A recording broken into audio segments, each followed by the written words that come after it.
Hello Android developers. Today we will see how to install official ADB and Fastboot.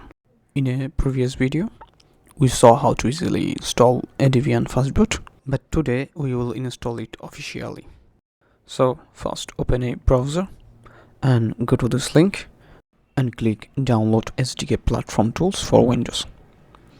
Now accept the license agreement and confirm download. Click download. All links used in this video can be found in this video description. Download completed. Now open. Now we need to extract it somewhere.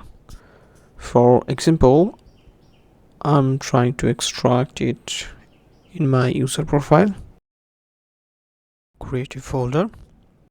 You can give it any name. For example, ADB Fastboot.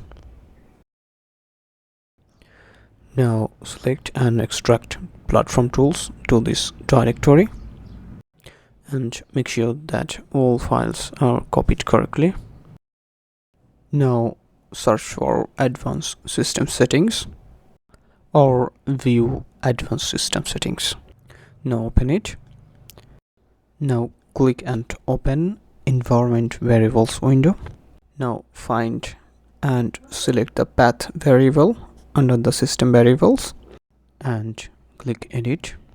Now you need to add path variable. Now click new. In this case you need full path. Now back to the directory and copy the full path and paste it to here and click OK. Open browser again and go to this link. Click download the Google USB driver, accept license agreement and confirm download. Open downloaded file. Now you need to extract this driver somewhere.